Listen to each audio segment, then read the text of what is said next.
Les causes des entreprises à échec, c'est ça le thème de notre formation du jour. La meilleure manière de prédire l'avenir est de pouvoir les créer. Ça, c'est une belle citation. En fait, tant que vous avez une bonne pensée, tant que vous avez un bon projet, tant que vous avez une belle idée, tout est possible de pouvoir entreprendre. Peu importe le projet que nous sommes appelés à réaliser, ça peut être un projet scolaire, ça peut être un projet sportif, ça peut être aussi un projet entrepreneurial. Vous devez à tout prix travailler là-dessus. Et ceci exige la volonté d'entreprendre. Lorsque vous avez un projet dans la vie, lorsque vous avez une belle idée entrepreneuriale, celle-ci exige la volonté de travailler dur. Celle-ci exige la volonté de croire. Ceci exige la volonté de dire possible de pouvoir entreprendre et le rendre possible physiquement devant les gens. Chers apprenants, aujourd'hui, nous allons parler d'un thème très important. Les causes qui font que beaucoup de petites et moyennes entreprises en République démocratique du Congo ou dans le monde entier échouent. C'est quoi? Et voici une belle question que j'aimerais partager avec vous. Quelles sont les motivations pour devenir un entrepreneur? Quelles sont les motivations qui poussent les jeunes qui ont terminé les études à peine à pouvoir entreprendre? Quelles sont les motivations qui poussent beaucoup de personnes qui travaillent ailleurs ou chez autrui à pouvoir créer leur propre boîte ou leur propre structure? Voici la première cause. C'est parce qu'un entrepreneur va créer du travail. C'est ce qu'on appelle la création de l'emploi.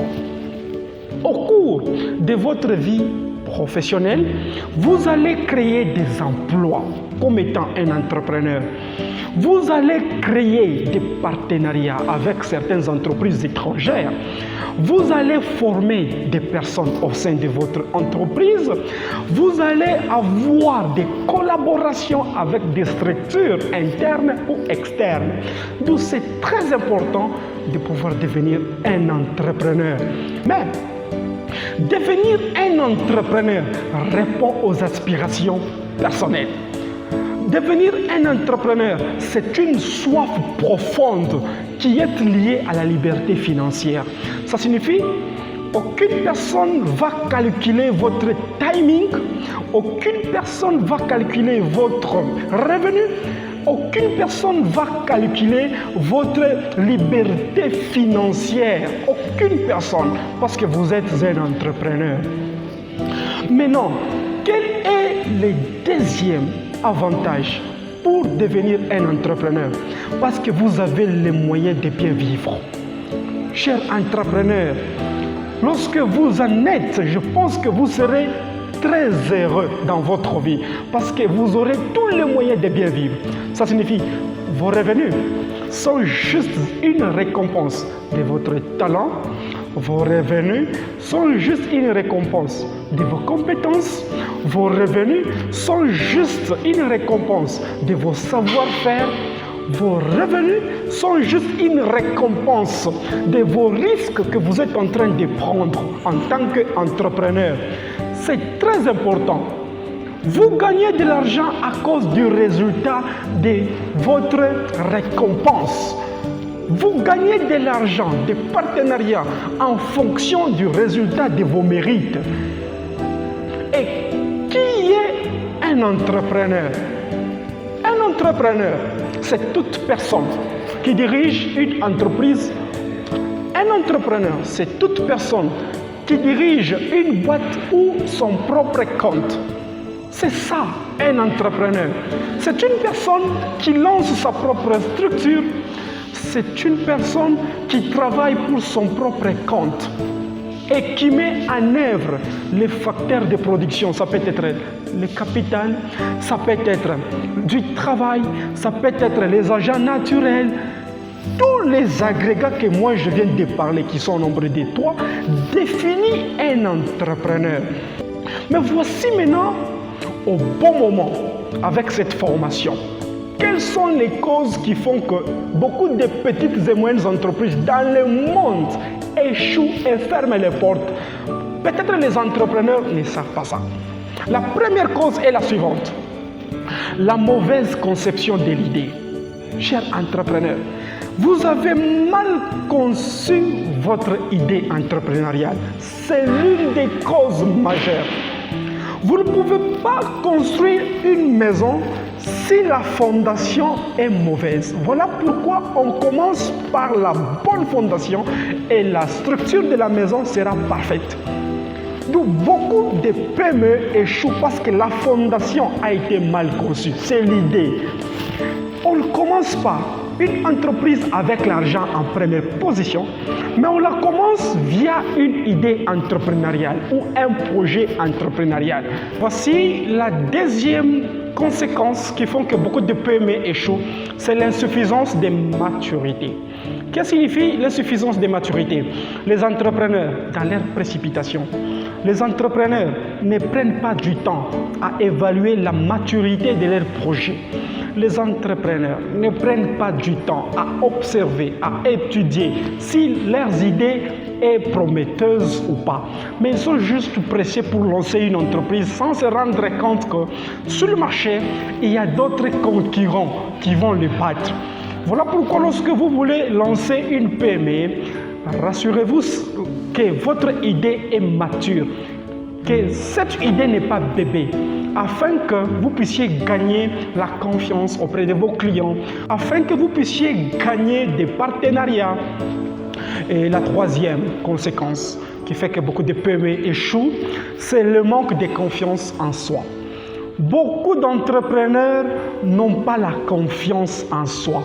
Beaucoup d'entrepreneurs sont pressés. Beaucoup d'entrepreneurs manquent d'assurance. Beaucoup d'entrepreneurs hésitent dans leur prise de décision. Donc ne soyez pas pressés. Ayez la confiance au sein de votre entreprise. Ayez la confiance dans votre idée entrepreneuriale. Et ça sera une bonne chose. La quatrième conséquence ou la quatrième cause, c'est le manque de créativité. De nombreux entrepreneurs ne font pas preuve d'imagination. De nombreux entrepreneurs ne font pas preuve de la créativité. Nous sommes au 21e siècle. Ne soyez pas bornés toujours avec une technologie ancienne qui date de 2001, 2002, 2003, 2005. Non. Beaucoup de PME échouent dans mon pays ou ailleurs parce que les entrepreneurs n'ont pas de capitaux pour financer leur structure. Ça signifie l'entreprise est souvent amenée à s'endetter considérablement pour combler l'insuffisance des capitaux. Lorsque un entrepreneur commence sa structure et qu'il n'a pas le capital, il peut s'endetter. Or, l'endettement est la meilleure des choses, je ne refuse pas parce que je suis un économiste. Mais il y a aussi beaucoup de conséquences en prenant une dette. Dans les jours à venir, nous allons vous enseigner sur ça. La sixième cause, c'est une mauvaise technologie mise en place. La non-maîtrise technologique disqualifie beaucoup de PME. Chers entrepreneurs, chers étudiants, vous êtes en train de chercher un travail. Peut-être vous ne parvenez pas à trouver et qu'il y a une idée qui bouge votre cœur. Il y a un projet qui vous dit « Je suis au bon moment pour commencer ma propre boîte. Je suis au bon moment pour commencer ma propre entreprise. » N'oubliez pas de tenir compte de la technologie actuelle. Ne restez pas toujours abonné à une ancienne technologie. Vous allez fermer vos portes. La huitième cause, c'est une mauvaise politique marketing. Avant de vous lancer sur le marché, avant de créer votre entreprise, rassurez-vous que vous avez des clients. Rassurez-vous que vous avez une demande. Rassurez-vous que vous aurez des personnes qui viendront chercher des produits. Neuvième conséquence, c'est le manque d'une bonne gestion humaine. Le manque d'une bonne gestion humaine disqualifie beaucoup de PME. La non-existence d'une culture managériale. Vous avez un projet, mais vous avez vous avez lancé ça sur le marché. Il y a la non-existence d'une culture managériale. Ça signifie vous avez engagé une personne incompétente. Il y a une grande conséquence sur ça.